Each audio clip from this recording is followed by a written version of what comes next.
Bem-vindo ao Papo Espírita, a espiritualidade na sua vida. Olá, eu sou Ana Cristina Sampaio e no nosso bate-papo de hoje nós vamos tentar responder a uma questão fundamental. O pensamento pode gerar saúde ou doença?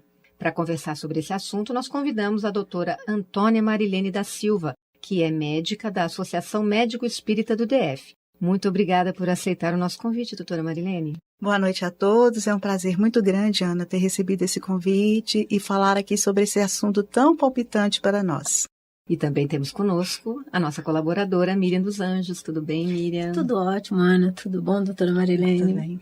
Bom, nós sabemos que o corpo humano deve o seu funcionamento ao espírito que o habita. Quando as várias funções corporais se desenvolvem em conjunto, dentro de uma harmonia, esse corpo se encontra num estado que denominamos de saúde. Se uma função falha, ela compromete a harmonia do todo, então falamos que ele se encontra em um estado de doença. A doença é a perda relativa da harmonia. Essa perturbação da harmonia acontece no nível espiritual da pessoa, enquanto que é no corpo que a desarmonia se apresenta. Então, doutora Marilene, explica um pouco para o nosso ouvinte como funciona essa relação entre o pensamento, que é uma produção do espírito, e os seus efeitos no corpo físico. Bem, é importante que nós tenhamos em vista a constituição do ser humano conforme está na codificação espírita. Nós somos corpo físico, que é esta parte exterior que nós reconhecemos prontamente pela visão, mas também nós somos perispírito e espírito. O espírito é a nossa essência, é o nosso pensamento, é o espírito que escolhe. O perispírito é simplesmente o instrumento de conexão do espírito com o corpo físico.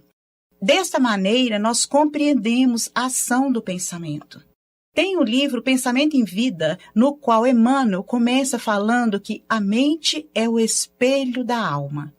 Quando nós falamos que a mente é o espelho da alma, ou seja, o pensamento reflete aquilo que nós temos dentro do nosso interior, vamos dizer assim.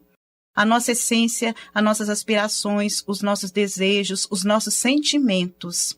E quando nós pensamos, como nós temos em definição por André Luiz, no livro Mecanismos da Mediunidade, Evolução em Dois Mundos, o pensamento é uma onda eletromagnética.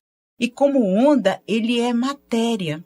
E como matéria, ele tem uma percepção e uma visualização, vamos dizer assim. Ao pensarmos, nós impregnamos a nossa estrutura perispiritual com as vibrações do nosso pensamento. Então, se as vibrações são vibrações assim de bondade, de esperança, o nosso corpo estará bem harmonizado, vamos dizer assim. Caso contrário, nós desestabilizamos o nosso corpo espiritual, perispiritual, e passamos isso ao nosso corpo físico. Quando a gente fala que saúde é a harmonia da alma, nós estamos repetindo um conceito colocado por Emmanuel no livro O Consolador, na pergunta 94. Mas Emmanuel também diz que, para que nós atinjamos a condição de saúde, no estágio em que nos encontramos, necessitamos do aparecimento dos adoecimentos, que é a retificação do nosso corpo espiritual. Então, nada que nós tenhamos de ficar em situação de culpa diante de um adoecimento. O adoecimento é justamente o mecanismo por meio do qual nós vamos atingir a nossa harmonia e a nossa cura espiritual. Miriam, como a doutora Marilene falou, eu fico pensando que saúde, há muitas encarnações à frente, né? É a plena harmonia do meu pensar. A qualidade do meu pensamento gerará meu estado de saúde ou de doença. Como nós estamos num planeta, né, de prova e expiação, onde a gente ainda tem muito dos nossos equívocos borbulhando, pensamentos negativos que não chegam, a gente não sabe nem de onde veio, né, mais ou menos. Então, quanto mais eu tenho uma dificuldade de manter uma qualidade positiva desse meu pensamento, maior pode ser a minha possibilidade de apresentar nesse meu desequilíbrio de pensamento alterações na minha saúde, né? Eu entendi que a doença ela ainda é necessária. Sim, Não é isso? necessária, mas no ponto de que é uma retificação. Nós devemos entender que nós temos em nós mesmos, e Emmanuel fala isso, o próprio medicamento. Quer dizer, nós somos a fonte da cura, da autocura. E nós precisamos remeter a isto, porque existem pesquisas atualmente acerca de emoções positivas e bem-estar, de saúde corporal, de saúde. Então, quando nós desenvolvemos, por meio de meditação, por meio de mentalizações, por meio de fazer um trabalho que nos faça bem, por auxiliar o próximo, de atividades caritativas, quando nós modificamos a nossa tônica mental, nós desenvolvemos a emoção positiva. Porque nós temos a confiança, a certeza, a fé de que tudo na vida tem uma explicação, tudo na vida tem um objetivo. E aí, por mais difícil que seja aquela situação, aquele adoecimento, às vezes nem é adoecimento, às vezes é uma dificuldade emocional, uma dificuldade financeira, um revés, uma dificuldade no ambiente de trabalho, e aquilo nos adoece. É o chamado burnout, tão comum nos dias de hoje, que é o estresse nos ambientes de trabalho, na vida afetiva, emocional. E aí, quando nós perdemos a fé em nós mesmos, a confiança de que nós somos capazes de superar, aí nós estamos abrindo, vamos assim dizer, a porta para prováveis adoecimentos. André Luiz fala muito isso na condição chamada predisposição mórbida. Ele cita isso no livro Evolução em Dois Mundos. Que, assim, existe a nossa possibilidade de adoecimento por causa do que nosso corpo físico perecível, e nós temos as afecções do ambiente. Mas, além das afecções do ambiente, existe aquele adoecimento por causa da nossa predisposição mental. Porque nós, pelo nosso pensamento, e Emmanuel fala isso, que o pensamento ele circuita em nosso corpo perispiritual em um circuito fechado. Ou seja, o pensamento, ele passando pelo nosso corpo espiritual, se a mensagem do pensamento é de bem, o corpo perispiritual dá uma mensagem de bem-estar às nossas células. E aí elas vão trabalhar mais adequadamente, produzindo estados de saúde. Eu tenho aqui uma fala, né, do espírito André Luiz, pela psicografia de Chico Xavier, e ele explica que o pensamento é força viva e atuante com velocidade superior à da luz, e quando emitido por nós, volta inevitavelmente a nós mesmos em forma de ondas criadoras, fixando-se no espírito, quando alimentadas pelo combustível do nosso desejo ou atenção. Então, com tamanho poder, o pensamento pode nos ajudar ou nos atrapalhar. É isso mesmo? Perfeitamente. Tem um cientista, o Dr. Kazuo Murakami, com o livro Código Divino da Vida. E ele fala exatamente isto. Ele fez um estudo codificando uma estrutura no nosso corpo, que é a renina, que é uma estrutura que tem no nosso sistema cardiovascular, que faz as alterações de pressão arterial, alterações diversas no mecanismo de regulação do nosso organismo.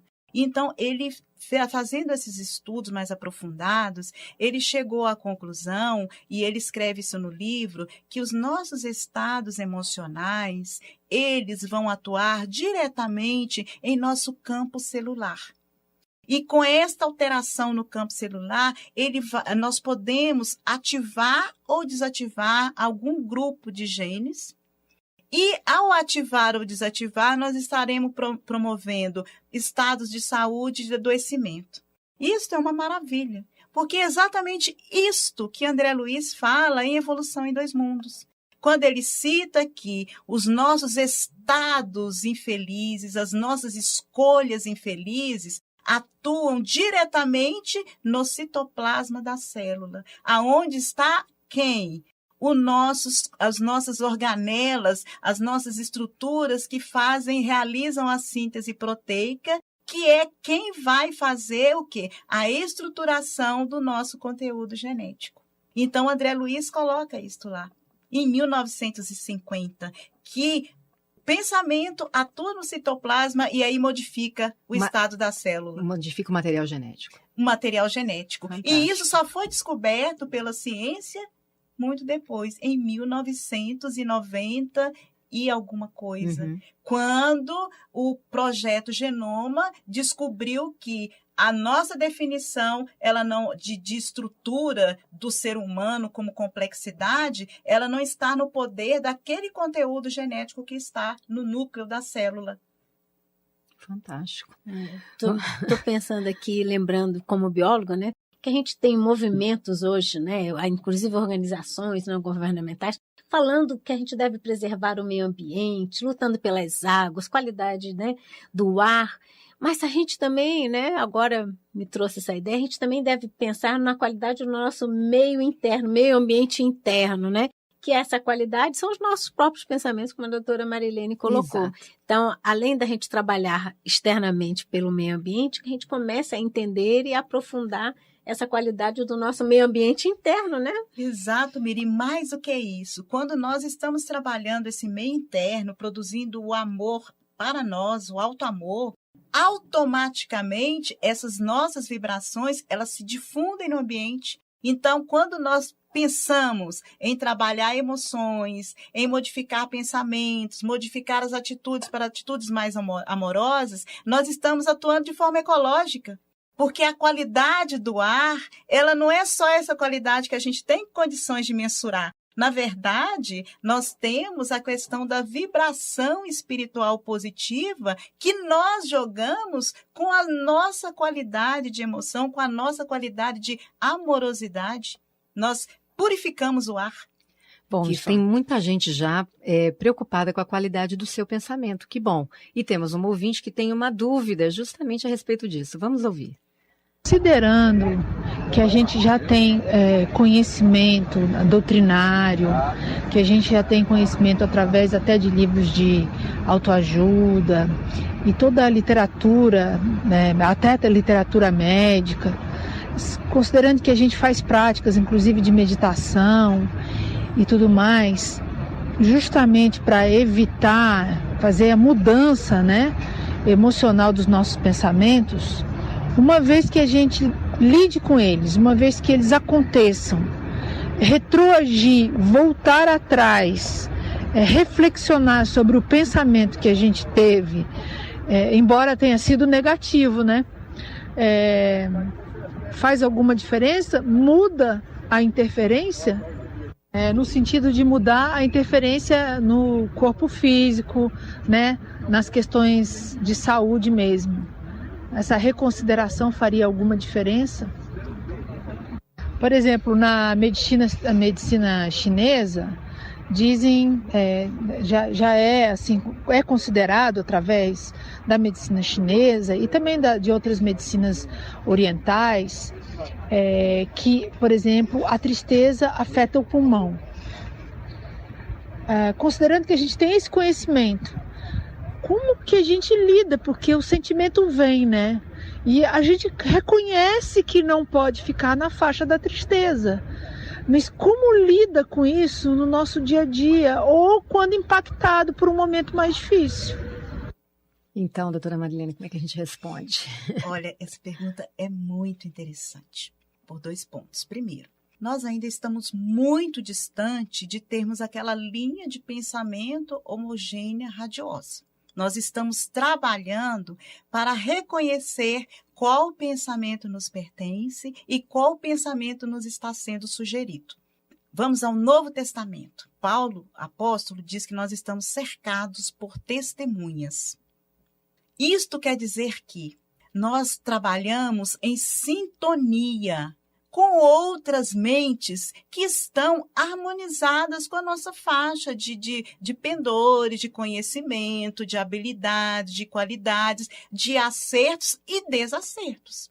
Então, é natural que nós flutuemos. Um dia, é como se nós saíssemos do céu e fôssemos ao inferno. Acontece isso, dessa forma literal. Agora, o que é importante é que nós já conseguimos identificar quando nós identificamos, não é, Miriam? Nós conseguimos, opa, essa sintonia não está boa, então vamos fazer um retrocesso e vamos mudar esta faixa. Quando nós tomamos esta atitude, nós estamos refazendo. Então, isto é o esforço, é o hábito. E Emmanuel cita isso no livro Consolador, que o que traz a gente a fazer as coisas de forma natural, espontânea, aquilo fazer parte do nosso dia a dia, é a disciplina. Quer dizer, a gente ficar em observação constante. Por isso que a meditação está tão em voga, que a meditação é a maneira que nós temos de voltar para nós mesmos um tempo, observar como nós pensamos, analisar as nossas atitudes e assim estarmos mais presentes no dia a dia, sem ficar pensando em bobagens, porque o dia a dia surgem 1001 coisas em nossa mente. E a gente às vezes se deixa levar por aquilo. Às vezes até mídia social, às vezes a gente perde um tempo no WhatsApp vendo coisas que não nos interessam. Então, o que a gente poderia estar fazendo nesse momento? Pensando em algo para nós mesmos, ou lendo uma página de algum livro edificante. São coisas importantíssimas, não é, Miriam? Embora a gente se sinta no jardim de infância, só querer brincadeira, né, sem responsabilidade, o mundo nos chama exatamente ao contrário, né? Existem 1000 maneiras de fuga para esse jardim de infância. É a mídia, é a conversa não construtiva, é a preguiça, é a inércia de não querer mudar, mas a gente precisa de mudança de atitudes, né? Então, tem a ver com saúde. E também, conforme a doutora Marilene estava falando, também estava aqui meditando, o que se precisa quando vem um pensamento negativo, já que ainda não conseguimos evitá-lo, é ação, né? O que vou fazer para mudar. E não entrar na culpa. Estou pensando negativo. Ai, meu Deus, estou pensando negativo. Não. Vamos em frente. Será que eu estou atrapalhando minhas células? Estou construindo uma doença, né? Eu acho interessante isso porque é uma construção esse pensamento, com certeza, né? A gente não consegue da noite para o dia, agora serei uma pessoa positiva e isso vai me promover saúde. Então, primeiro que isso tem que fazer um sentido para você, né? Até que isso faça sentido, talvez você duvide muito da eficácia disso, né? Em você mesmo. Agora, uma coisa eu acho que é fundamental é o autoconhecimento, né? Se nós não conhecermos as nossas emoções e quais são os nossos gatilhos, como é que nós vamos administrá-las? A senhora quer falar um pouquinho? Sim, isso é fundamental, porque assim, hoje em dia a gente vê muito falar de terapia cognitiva, de acompanhamentos psicológicos diversos, pessoas que fazem terapias com psiquiatras e mesmo outras terapias alternativas. Então, é a busca do ser humano para ele compreender a sua essência. E a melhor maneira que a gente tem de compreender a essência é quando a gente lê no Evangelho. No capítulo 5, tem um item que chama a melancolia. E eu acho ele muito interessante porque todos nós temos esses momentos que é uma saudade de algo que a gente nem sabe onde está. É o nosso desejo de nós estarmos em completude com a nossa essência espiritual, porque nós somos filhos de Deus. E aí a gente tem aquela vontade de estar intenso. É quando o espírito tem aquele desejo. Então, isso é natural. Então, neste momento, é o momento que a gente se reabastece, que a gente lembra que sempre a conexão do nosso pensamento para pedir algo para nos fortalecer, ela sempre seguirá com o auxílio. Porque nós temos assistência espiritual que, independente do estado em que nós estejamos dentro da nossa escala evolutiva, independente do erro que nós tenhamos cometido, sempre nós receberemos a assistência, porque nós desejamos. E Jesus dizia muito isso. Eu gosto muito de lembrar daquela parte final lá de A Gênese, quando tem lá os milagres de Jesus. Então eu lembro daquela passagem da mulher hemorroíça. O pensamento dela foi de querer se salvar, se livrar, vamos dizer, daquela condição. Ela não disse nada para Jesus, ela se arrastou e tocou nas vestes de Jesus. Então, é isso que a gente faz a todo momento, diante dos nossos momentos mais atribulados. É nós dirigirmos a nossa intenção para que nós consigamos receber da psicosfera que está carreada de pensamentos dos bons amigos espirituais para nós absorvermos o que nós pudermos de melhor. E nesse mundo tão corrido das pessoas de hoje, né?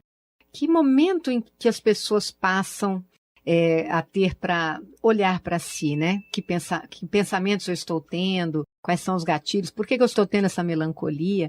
Às vezes a rotina das pessoas, quer dizer, as pessoas não criam a rotina de fazer esse exercício, né? Mas nós vamos dar um pequeno intervalo e já voltamos no segundo bloco com o pensamento pode gerar saúde ou doença?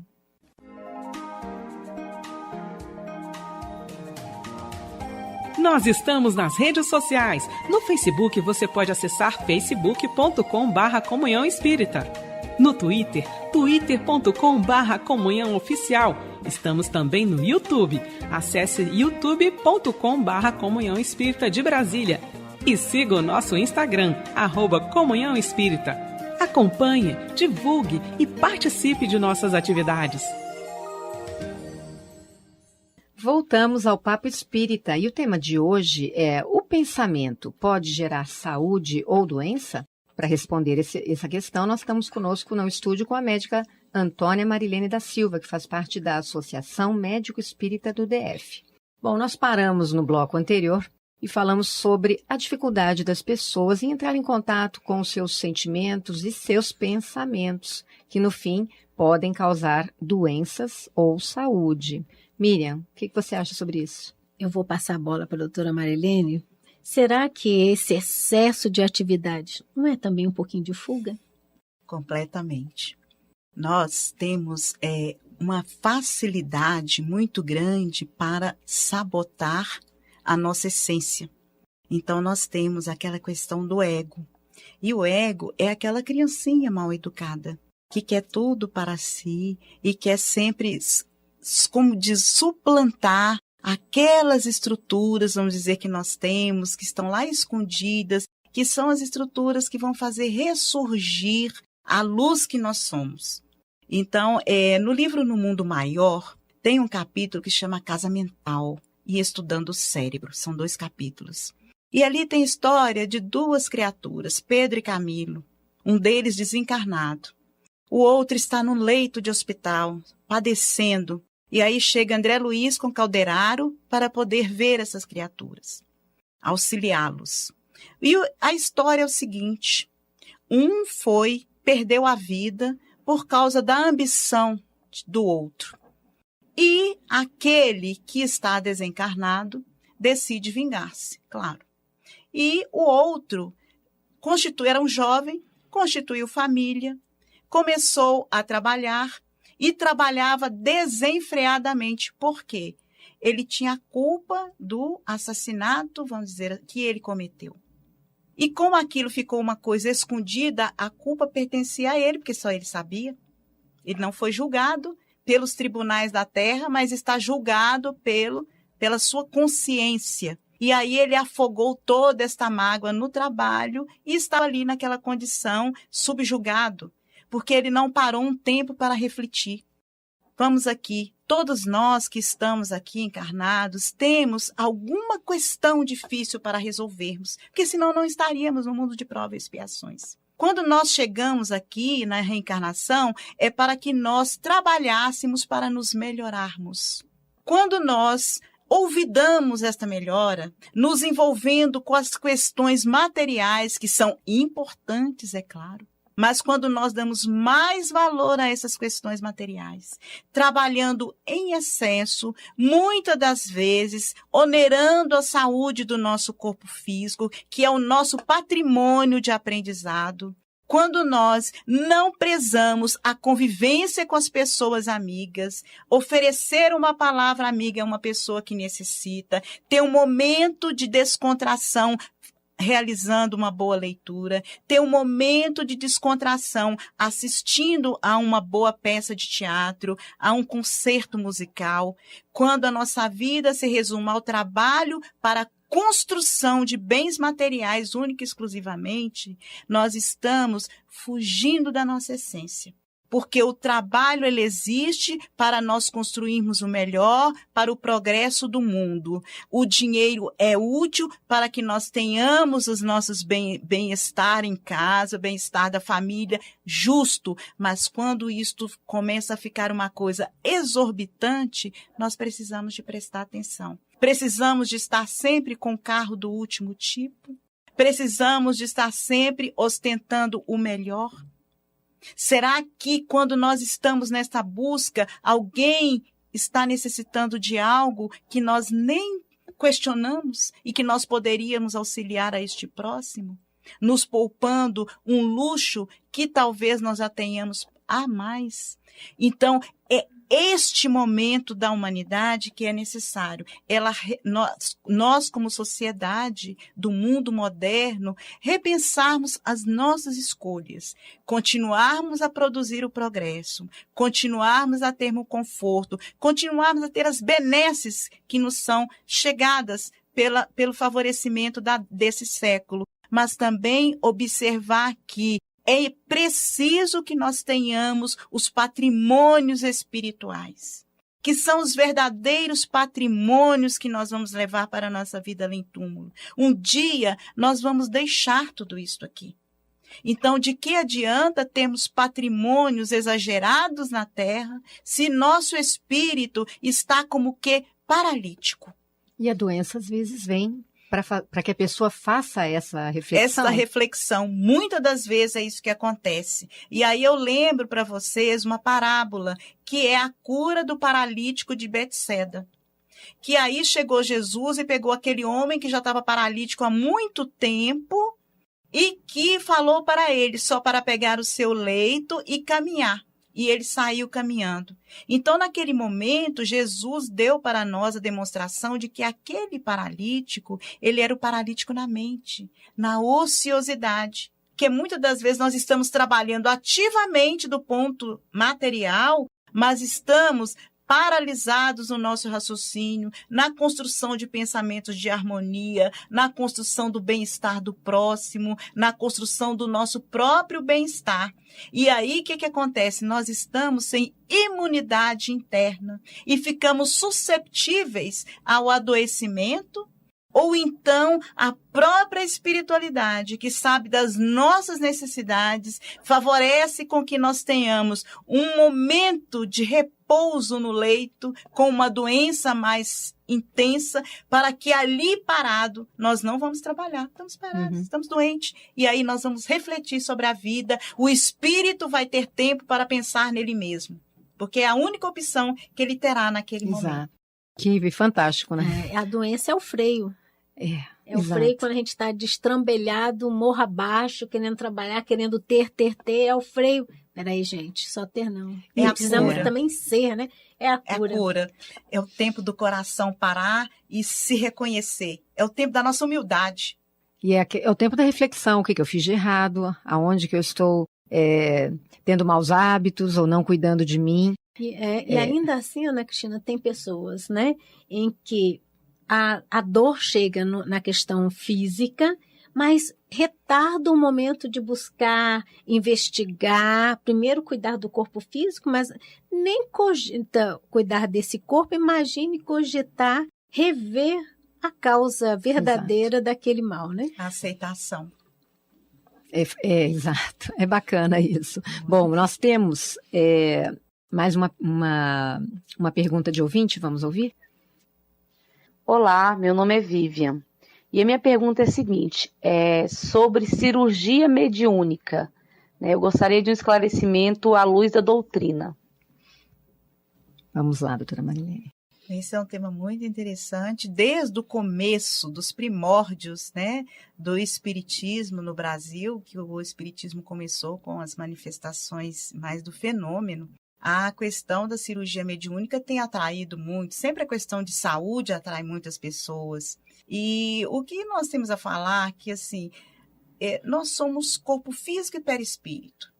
Há necessidade, muitas das vezes, de nós tratarmos a nossa parte espiritual.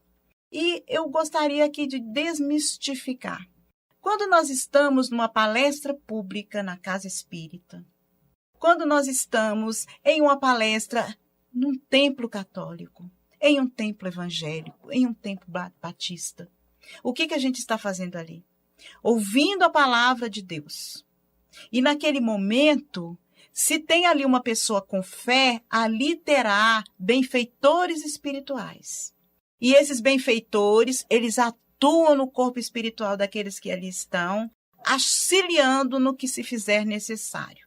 Então, a palestra pública e o passe é um momento de mobilização de energias, de fluidos emanados pelo psiquismo daqueles que estão ali disponibilizados na aplicação do passe e aquele que está ali na receptividade. Então, naquele momento, recebemos, sim, uma intervenção, mesmo sem o saber. E isso é importante porque André Luiz cita isso no livro Missionários da Luz, capítulos Passe. Quando tem uma senhora que está ali na cabine de passes e ela tinha chegado lá após ter tido um desentendimento com seu esposo. E ela estava com uma alteração na área cardíaca.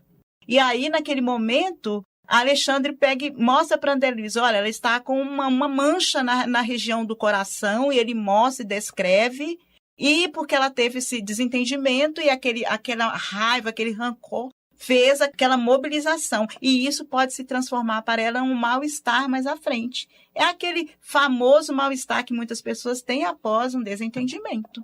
E ela estava na casa espírita, o que aconteceu? Ela recebeu um atendimento. Isso é uma cirurgia espiritual? Sim. Também, né? Também. Então, quando a pessoa vai buscar esses médiuns, o que são esses médiuns? São médiuns de cura, médiuns que têm uma imensa mobilização fluídica e naquele momento estão ali com uma equipe espiritual, realizando por meio de transmissão de uma substância chamada ectoplasma, que é o fluido que nós emanamos quando nós estamos praticando o ato de amor, a própria mãe quando beija o seu filho, quando nós estamos ali na aplicação do passe, o que nós fazemos? É uma transfusão de energias psíquicas do ser encarnado associado ao ser espiritual. Então, ali tem um médium que está realizando. Não há necessidade de cortes. Basta que se faça a imposição de mãos. As curas de Jesus se manifestaram de que forma? Pela imposição de mãos, pelo desejo da pessoa se curar. Então, a cirurgia, ela pode acontecer. Quem está buscando benefício precisa de ter a fé e precisa de usar os mecanismos de automodificação para que aquilo se estabeleça em sua estrutura. Nós necessitamos da doença que é para nos despertarmos, como falamos no bloco anterior, para as nossas reais necessidades como espíritos imortais que somos. Se nós buscamos a cirurgia espiritual para nos livrarmos de algo, assim como nós levamos o nosso carro no mecânico para mudar uma peça danificada, estamos equivocados. Porque esse não é o objetivo. O objetivo é que o auxílio daquele mal-estar, a melhoria daquele mal-estar, nos modifique intimamente para que nós permaneçamos na nossa trajetória, fazendo aquilo que nós viemos para fazer e da melhor forma possível e nos melhorando como seres humanos. Se nós saímos daquela situação e continuamos a nossa vida do jeito que nós achamos melhor, lembremos de Jesus. Vá e não peques mais para que não lhe suceda coisa pior. Era isso que ele queria dizer. Não faça mais nenhuma situação, não traga problemas para si mesmo. Modifique os seus pensamentos, modifique a sua conduta moral, melhore-se, tenha mais amor, mais confiança, tenha mais esperança. E aí é a mesma coisa com relação à cirurgia. Porque hoje o problema está localizado numa vesícula. Você não se modificou? Aparece em outro canto. Então, é para que a gente não se iluda. Os benefícios da espiritualidade, de qualquer segmento religioso, estão aí para que nós utilizemos, não para o nosso bem-estar como crianças. Sim, é como uma moratória que a uma gente moratória recebe para cumprirmos o que temos que fazer. Exatamente. Muito bacana. Vamos a mais uma pergunta que veio agora por e-mail. A nossa ouvinte, ela pergunta o seguinte: quando nós percebemos que o nosso eu idealizado não tem nada a ver com o eu real e nos reconhecemos problemáticos e imperfeitos, mas tínhamos construído uma imagem para as pessoas de perfeição relativa, e isso gera um turbilhão de pensamentos conturbados. Como lidar com essa dualidade e ainda conseguir manter pensamento saudável? Complexo, né? Não, interessante que essa colaboradora, né, Sim. que nos mandou um e-mail, a pergunta dela é a pergunta de muitos, não é? Sim. Porque a gente constrói uma imagem para o outro, para a sociedade, acreditamos tanto naquela imagem que achamos que somos. Aí um dia descobrimos que não somos nada daquilo. Exato. Como é que nós ficamos, doutora Marilene? Como manter o pensamento saudável depois dessa descoberta? Autoamor. A gente precisa de se reconhecer, a gente precisa de ter a humildade de saber o que nós somos, mas especialmente nós temos capacidade, somos filhos de Deus. Se estamos aqui com essas limitações, é porque nós temos condição de fazer o melhor, de sermos melhor. Então, não tem esta questão de culpa. O que tem é o propósito que eu tenho. Eu estabeleço uma meta e falo, eu vou chegar naquela meta. Como eu vou chegar? A cada dia, eu dou um passo. A cada dia eu tenho uma conquista. A cada dia eu consolido a conquista que eu tive no dia anterior. Porque esse é que é o mecanismo. Não são grandes saltos. Às vezes a gente passa uma existência inteira para poder realizar a conquista de uma virtude. Então, às vezes a gente pensa que tem que ter todas as virtudes ao mesmo tempo. Isso é impossível. Tenhamos caridade de nós mesmos. E querendo matar tudo numa encarnação só. Essa, de preferência, né? Porque quando descobrimos todas as imperfeições, e normalmente estamos descobrindo nesta, porque não tivemos oportunidade, não conseguimos descobrir antes, aí realmente dá pânico, né? Com certeza. Mas quando a gente pensa que podemos um pouquinho a cada dia, e a gente não tem linha reta também, né? Não. A gente tem muitos altos e baixos. Sim, é importante a gente saber disso para que a gente tenha saúde emocional para analisar aquele momento, refletir, levantar e ir em direção ao objetivo. Não importa quantas vezes se cai. O que importa é como eu me levanto de cada vez que eu caio. Exato, fantástico.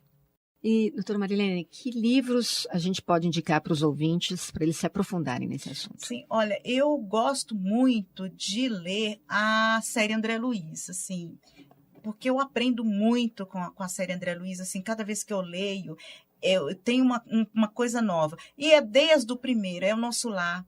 Os Mensageiros têm muitas ideias, muitos conhecimentos ali. Missionários da Luz, Entre a Terra e o Céu. São livros que descortinam para a gente uma nova realidade.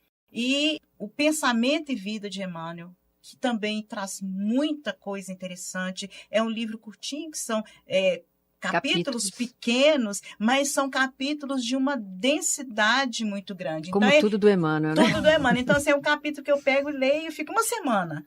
E o livro Problema do Ser, Destino e da Dor, de Leon Denis. Eu acho este livro fantástico, porque ele é filosófico e ele fala uma coisa da potência da alma. Já que a gente está falando de pensamento, que é a potência da vontade. Porque é a vontade que nos mobiliza para que nós realizamos tudo que a gente realiza. Então, o pensamento é aquela ideia. Mas para que eu tenha aquela ideia, tem que ter a força, aquela ilação de perseverar e de ir fazer. Então, é a vontade que move. E isso é uma qualidade, é uma potência do ser humano, do espírito, né? Do espírito, da fase que nós estamos.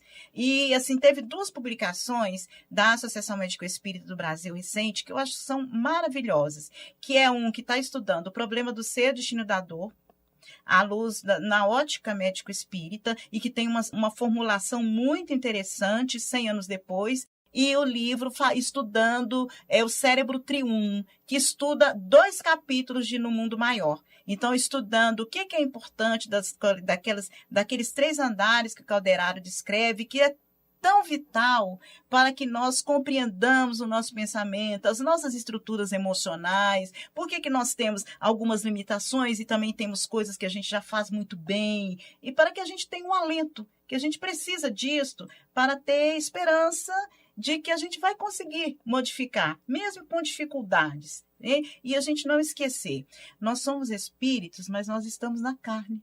E que a gente às vezes esquece, nós temos que buscar todos os recursos, nós temos médicos, psicólogos, nós temos homeopatas, nós temos acupunturistas, então busquemos as alternativas para estabilizar o nosso corpo físico, busquemos as alternativas para estabilizar a nossa estrutura emocional, espiritual, busquemos a religião que nos afiniza melhor, para que nós tenhamos aquela sustentação, trabalhando a nossa fé e, especialmente, nós não vivemos sem os amigos. Então, gente, amizade é saúde. A pessoa que tem mais saúde é aquela que tem um círculo de amizades, é aquela que tem pessoas com as quais ela pode rir, chorar, pode rir, gozar a cara do outro. Então, o amor, o afeto, é o maior indicador de saúde que a gente pode ter nessa vida. As boas relações, né? Aliás, tem um estudo sobre felicidade que fala sobre isso, recente, né? Nada melhor do que encontro com amigos. Exato. Infelizmente, o nosso bate-papo terminou. Infelizmente. Mas nós vamos ter que falar sobre isso outras vezes. Bom, o Papo Espírita vai ficando por aqui. Agradecemos a sua participação, doutora Antônia Marilene da Silva. Agradecemos a você também, Miriam dos Anjos. E o Papo Espírita vai ao ar todas as terças-feiras pela Rádio Comunhão na internet e às quintas pelo canal da Comunhão no YouTube. Quer mandar uma mensagem para a gente? Escreva para o e-mail radio@comunhãoespírita.com. Você pode comentar, sugerir temas, fazer perguntas. Estamos aqui para conversar sobre os assuntos da espiritualidade. Convidamos a doutora Marilene para proferir a nossa prece de encerramento. Obrigada a todos e até a próxima. Deus de amor e infinita bondade, Jesus, nosso modelo. Neste momento nós agradecemos a oportunidade de aqui estarmos, envolvidos pela vibração de amigos muito queridos e trazendo temas como pensamento, como amor, como esperança, que pouco a pouco fazem parte da nossa estrutura de busca de melhoria e de maior sintonia com a espiritualidade maior.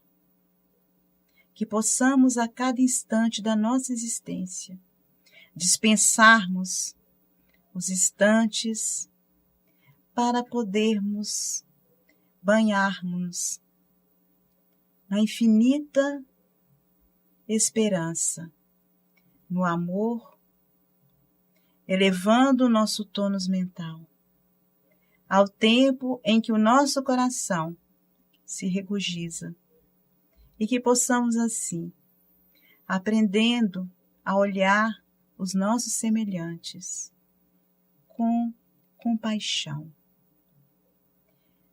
Auxilia-nos, ó Pai, a desenvolvermos a empatia, a desenvolvermos cada vez mais a condição de estender a mão aos nossos semelhantes.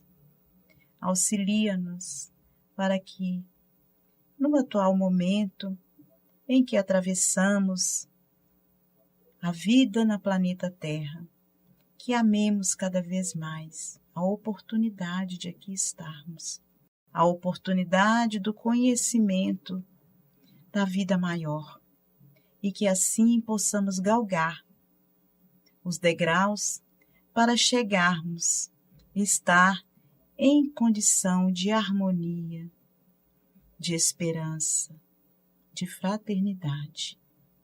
Que assim seja. Você ouviu o programa Papo Espírita, a espiritualidade na sua vida.